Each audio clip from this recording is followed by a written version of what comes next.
रघुनाथ अपने बेटे सुनील के साथ अपने दोस्त रवि की बेटी अंजलि के शादी में पहुंचा तो दोस्त को देखकर जैसे ही रवि ने खुशी से रघुनाथ को मेरे प्यारे दोस्त कहते हुए गले लगाना चाहा तो रघुनाथ उससे गले मिलने की बजाय गुस्सा होते हुए बोले, खबरदार, जो मुझे दोस्त कहा। मुझे शर्म आ रही है तुमको अपना दोस्त कहते हुए।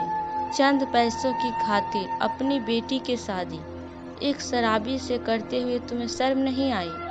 यदि तुम्हें अपने मालिक पंकज का कर्जा चुकाने के लिए पैसा की जरूरत थी तो मुझसे कह देते, मैं तुम्हारी मदद कर देता। कर्ज के बदले बेटी की शादी उसके शराबी बेटे के करने की क्या जरूरत थी? यह सुनकर रवि दुखी हो गया था। उसकी बेटी अंजलि बेहद खूबसूरत और गुणवान थी। अंजलि की शादी वह उसी के जैसे खूबसूरत, शिक्षित और गुणवान लड़के से करना चाहता था, परंतु गरीबी के कारण वह ऐसा न कर सका। पंकज एक प्रॉपर्टी डीलर था जिसके यहाँ वह ड्राइवर की नौकरी करता था। एक बार पत्नी को लकवा मारने के कारण जब उसे पत्नी के इलाज के लिए पैसे की जरूरत पड़ी तब उसने ब्याज पर पंकज से पैसे उधार लिए थे, जिन्हें वह लाख कोशिश करने के बाद भी चुका नहीं पाया था, क्योंकि उसे तनख्वाह में जो भी पैसा मिलते थे सब पत्नी की बीमारी और बच्चों की परवरिश में खर्च हो जाता था।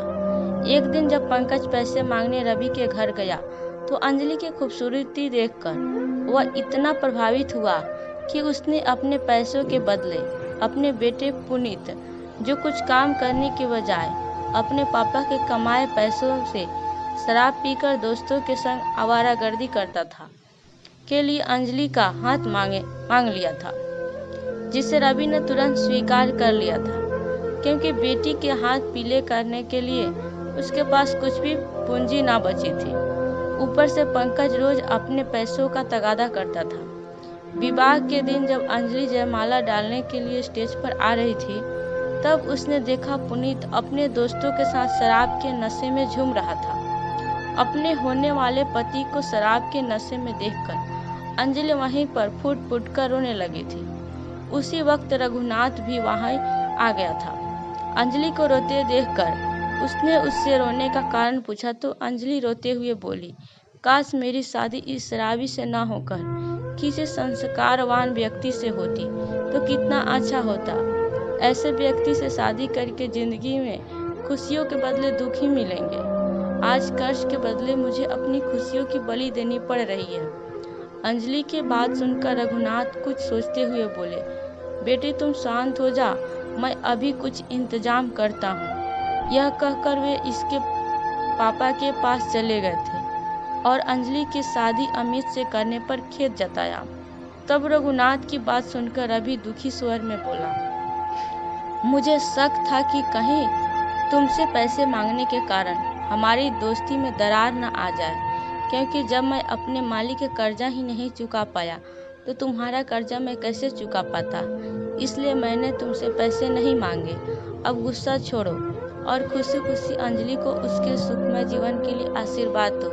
रवि की बात सुनकर रघुनाथ अंजलि की तरफ प्यार से देखते हुए बोले, मैं अंजलि से पूछकर पंकज का सारा कर्जा चुका दिया है।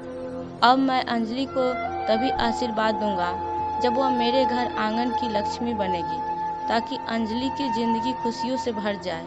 मैं अपने बेटे सुनील के साथ अंजलि का विवाह करना चाहता हूँ। क्या तुम्हें मेरा प्रस्ताव मंजूर है? रघुनाथ की बात सुनकर रवि के नेत्र सजल हो गए थे। रघुनाथ ने एक विद्यालय खोल रखा था जिसमें सुनील भी बच्चों को पढ़ाता था। सुनील बेहद संस्कारवान और गुणवान युवक था।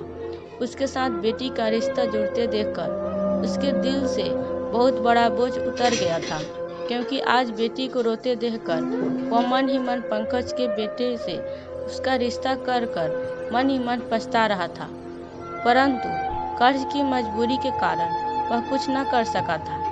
उसने देखा अंजलि भी सुनील से विवाह की बात सुनकर रोना भूलकर मुस्कुराने लगी थी। मन ही मन जैसे वर की कामना उसने की थी, सुनील के रूप में ऐसा वर उसे मिल गया था।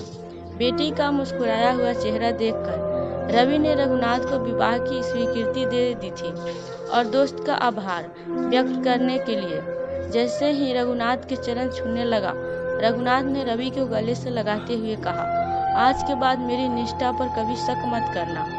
अब हम दोस्त की जगह समधी बन गए हैं। चलो अब बच्चों का विवाह करके उन्हें सुखी दाम्पत्य जीवन का आशीर्वाद देते हैं। रघुनाथ के स्नेह भरे बोलकर रवि खुशी खुशी उसके साथ अपने घर आंगन की बेटी के विवाह की तैयारी करने लगा था। आज भी हमारे समाज में ऐसे बहुत से लोग हैं जो अपना कर्जा चुकाने के लिए मजबूरी के कारण बेटियों की खुशियों से समझौता कर लेते हैं और उन्हें खुशी के बदले दुख भरा जीवन जीने पर मजबूर कर देते हैं। देवतुल्य होते हैं ऐसे लोग जो किसी मजदूर के आंसू पहुंचकर उसके जीवन में खुशियों के दीप जलाते हैं और समाज के लिए प्रेरणा पुंज भी बन जाते हैं। दोस्तों, कहानी कैसी लगी? यदि अच्छी लगी हो तो लाइक और कमेंट करना बिल्कुल भी मत भूलिएगा। यदि चैनल पर नए हैं तो सब्सक्राइब जरूर कीजिएगा। कहानी सुनने के लिए आपको बहुत बहुत धन्यवाद।